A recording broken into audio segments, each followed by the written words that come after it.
Au XXIe siècle, qui sait? Le paysan, le mot paysan, je pense qu'aujourd'hui, au XXIe siècle, c'est un peu dur de le décrire parce que nous, on a notre vision européenne, là, on est quand même dans un sacré confort. Quand tu vois des reportages qui se passent au bout du monde, je ne sais pas si le terme de paysan du XXIe siècle il peut avoir un sens aujourd'hui.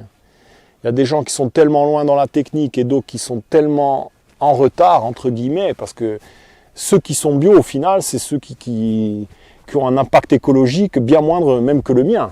Pourtant, moi, je fais de l'élevage extensif, j'essaie de rester en mode traditionnel. J'ai quand même un 4x4, une machine à traire, un tracteur. Je veux dire, ou spirit ou paysanne, c'est celui qui quand même a de l'amour pour son territoire et essaie de faire les choses non pas par cupidité, mais par envie et goût.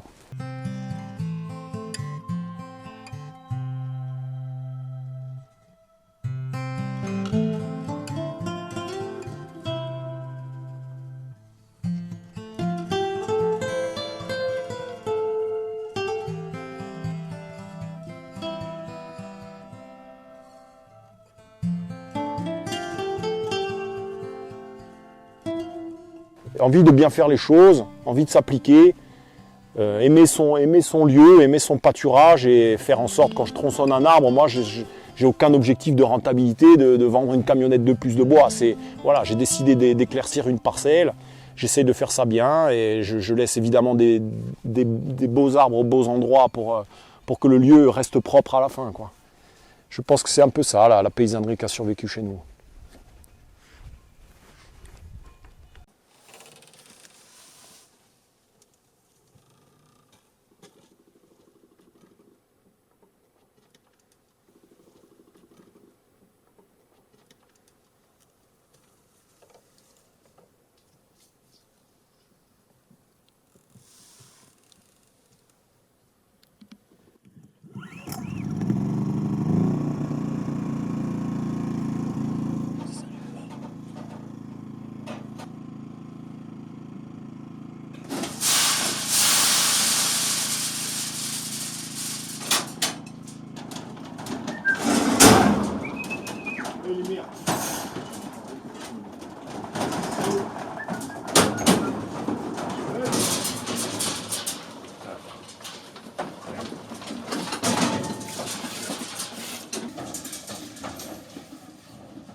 pour moi, le bio, ce serait augmenter les tarifs de mon fromage.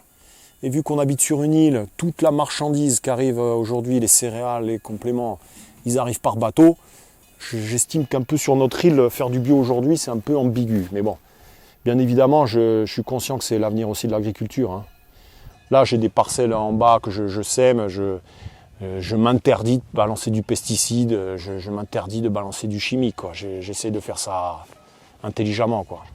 Je pense que le bio, je sais pas, hein, il y a des gens plus intelligents que moi, comme Pierre Rabhi, qui écrivent ça bien. Je vais te dire, si demain l'homme n'arrive pas à prendre conscience de ça, mais on se tire une balle dans le pied, hein. Je sais pas, mais c'est encore toujours le même problème dans notre société aujourd'hui. C'est toujours une histoire d'argent. Il y a des gens qui sont embarqués dans une recherche de profit, et bien évidemment, le discours du bio ne passe pas, puisque à moins que demain le bio soit vraiment un vecteur de marketing très puissant, et là ils vont s'y mettre. Mais tant qu'il y aura de la rentabilité financière à faire du conventionnel, il y aura du conventionnel sur cette planète, hein. Ça c'est malheureux, mais c'est comme ça.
Faut qu'elle te connaisse après les chèvres.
On a du stress parce qu'on n'a pas le droit de se manquer. On est avec les éléments naturels, il y a le mauvais temps, il faut encaisser, il y a un problème au niveau d'un fournisseur qui ne peut pas t'amener de la marchandise, c'est un problème. Mais on ne ressent pas le même stress comme mes amis qui sont dans des bureaux avec une hiérarchie, avec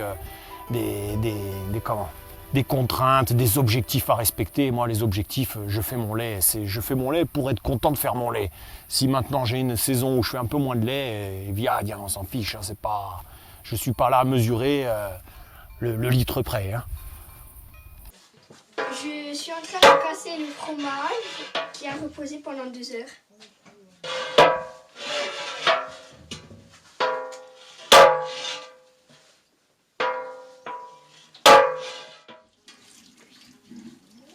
Je mets ces cageottes pour extraire le petit lait, pour ensuite faire le brot.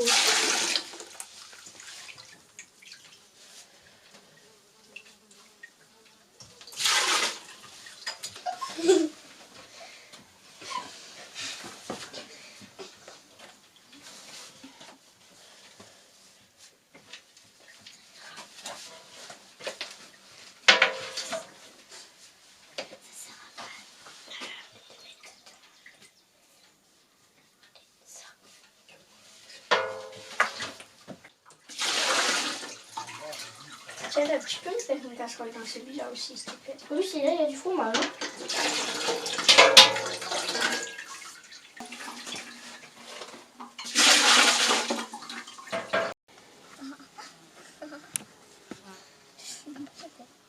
Tu veux? Merci. Comment ça fait?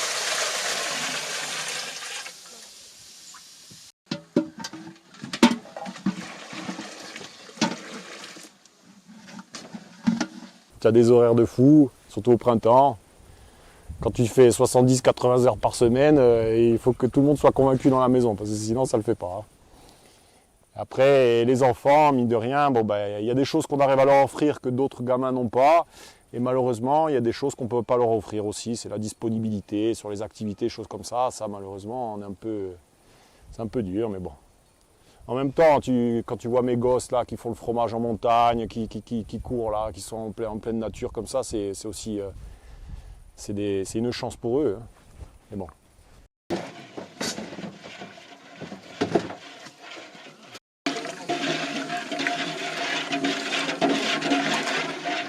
fait, il n'y a plus aucun moment de rythme. Non, tu vois, c'est déjà des gens, c'est des consommateurs de ta voix. De venir te donner des conseils pour faire leur vie.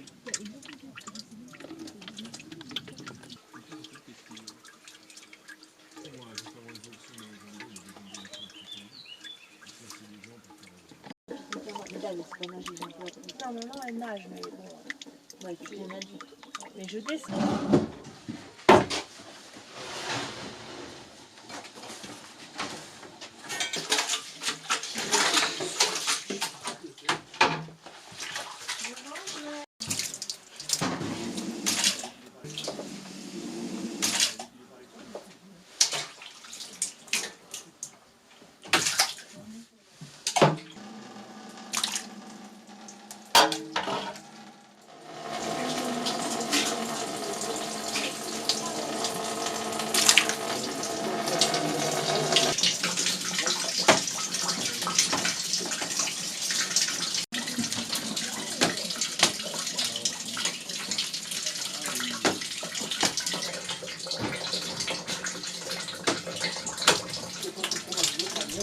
En Europe, on a été tellement loin dans la modernité, je crois qu'il faut qu'on arrive à repenser le collectif dans l'agriculture quand même. Parce que justement, on est face à des paradoxes sur la privatisation des terres agricoles, qui après, il y a des plus-values sur les terres. Moi, je suis sur une île où il y a énormément d'ambition sur la constructibilité des terres. Et on s'aperçoit que l'agriculture, c'est un commun, ça doit être un collectif. Bon, alors je ne vais pas ici tenir un discours stalinien, on a bien vu l'échec du communisme. Mais il va falloir réinventer quelque chose, parce que moi, personnellement, je reçois des primes, mais je n'ai pas l'impression que c'est pour moi. Ça m'aide à l'investissement, ça m'aide à faire tourner la boutique. Moi, ici, j'ai une centaine de clients qui m'achètent mon foin, j'ai des clients qui m'achètent le fromage, j'ai des clients qui m'achètent les cabris. Je suis dans la roue, ça tourne. Voilà, je fais tourner la machine parce que j'ai la passion et j'ai envie d'y être. Mais aujourd'hui, j'y suis. Demain, il y aura quelqu'un d'autre. Si ce n'est pas mes enfants, il y aura quelqu'un d'autre. Il ne faut pas que les terrains que j'ai transpirés pour remettre en valeur, ils retombent à l'abandon. C'est dommage. Je pense qu'il faudrait qu'on évolue vers quelque chose de plus collectif sur l'agriculture. Mais ça, je ne suis peut-être pas assez intelligent pour le penser.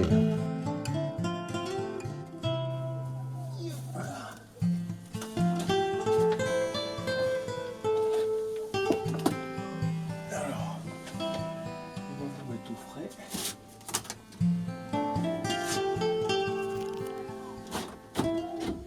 Si l'été, c'est la guerre des mouches. On a les protections. Tu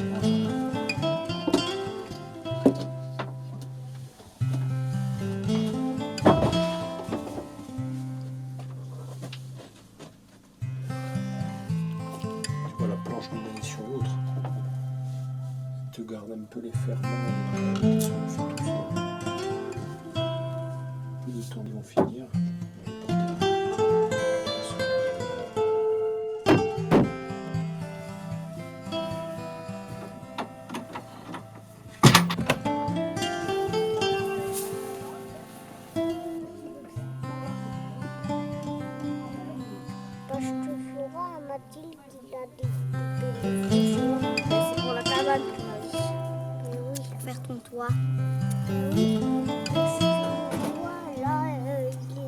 cache le toit.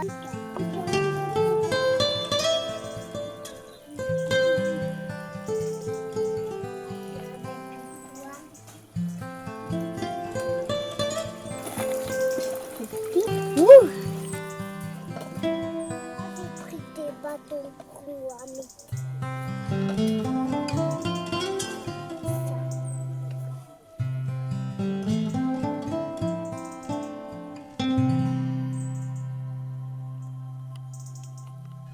Plus tu es petit, plus tu maîtrises le bout de terrain que tu as. Et le changement d'échelle en agriculture, ça amène forcément de la mécanisation et ça amène aussi de la perte dans la précision, je trouve. C'est-à-dire que quand après tu as un gros tracteur, eh ben, il y a les parcelles qui sont un peu inaccessibles, tu n'y vas plus. Quand il y a un gros cheptel, tu prends plus le temps de suivre tes bêtes et de rester derrière avec ton chien pour les amener à un endroit qui est un peu difficile d'accès. C'est toujours la même chose. Moi j'ai vu dans mon village, l'espace fourrager au siècle dernier était plus important qu'aujourd'hui. Alors qu'aujourd'hui on a les quads, on a les motos faucheuses, on a les tracteurs, les faucheuses. Mais pourtant, justement, à cause de cette mécanisation, les endroits qui étaient devenus inaccessibles, alors, avant on allait faire une meule de foin et on allait y porter les 2 vaches qui descendaient de la montagne, elles y restaient pendant un mois. Ce genre de façon de faire, on les perd. Donc, petite échelle, pas trop petite pour pas que les gens soient pris à la gorge les années de disette, mais pas trop grosse non plus d'échelle parce que malheureusement, après, on est les esclaves des banques. Hein, et on voit ça dans l'agriculture moderne de certaines régions de France. Les gens, aujourd'hui, ils courent après le chiffre à la fin du mois, c'est dramatique pour eux.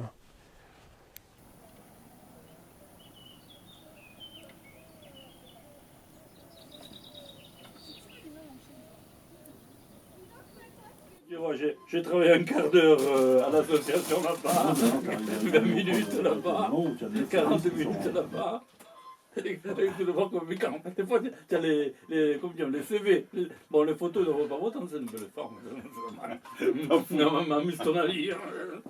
Même si elle est belle, est-ce qu'elle est propre? Que tu laisses aller, que tu ramasses ce que tu ramasses. Il faut chercher à faire la production. Oui, Il y a un goût qui est... J'ai tchotcha. Tu y en donnes pas? Non. Ah bon? Non, Avant, tu y en donnais. On voit le petit mécanisation d'eau potable irrésolue depuis 2 ans. C'est un jour, Mais moi, j'ai connu l'époque où j'ai trait à la main, j'ai avancé doucement et je suis content du résultat. Et moi, la jeunesse, je leur dis, qui va piano va sano. Il faut pas s'enflammer. Et moi, ce que je vis au Verdanaise, là-haut, dans les estives, retravaillé à l'ancienne, là, pendant un mois de la saison, c'est la fin de lactation, on repasse en traite manuelle, on caille dans un petit casé, on met le fromage dans un cagile. Ça, pour moi, c'est la preuve, et je veux le montrer à mes enfants, c'est que on peut travailler dans de petites conditions et on s'en sort. Il suffit de s'appliquer, il suffit d'avoir du savoir-faire et on s'en sort. Après, c'est sûr, travailler dans ces conditions toute l'année, ça serait difficile, mais moi, j'ai connu l'époque de traire à la main, même en bas, au hangar. Voilà, c'est toujours une histoire d'échelle. Après, quand on a plus de bêtes, il faut un peu plus de matériel, mais une petite échelle de travail, elle est rentable. Il ne faut pas s'enflammer sur les investissements parce que voilà, on ne sait pas où on va et on ne sait pas de quoi demain est fait. Donc,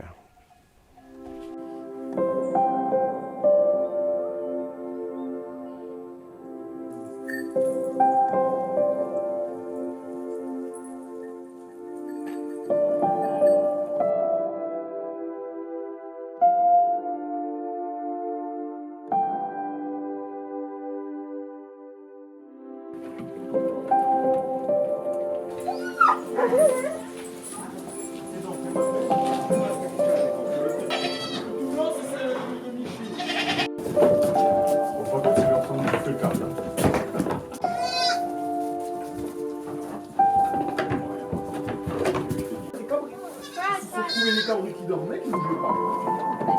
C'est bien au chaud. C'est trop bien.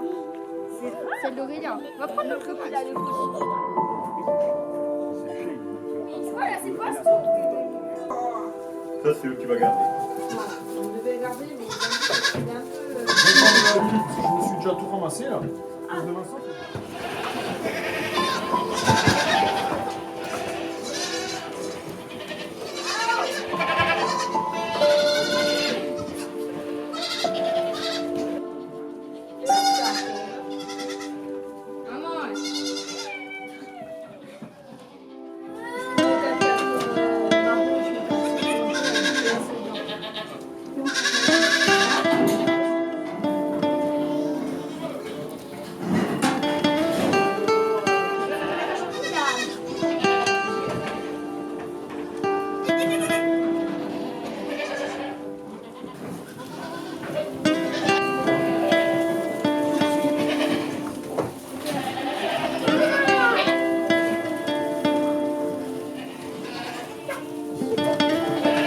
Et après on fait des choix, on fait des choix de vie. Un ami à moi dit « Pastor è mica un mestiere et uno di campa ». C'est voilà, c'est un engagement, c'est un sacerdoce, on va le dire comme ça fait rigoler les gens, mais c'est une manière de vivre. On est bien, on est en campagne, on est avec nos bêtes.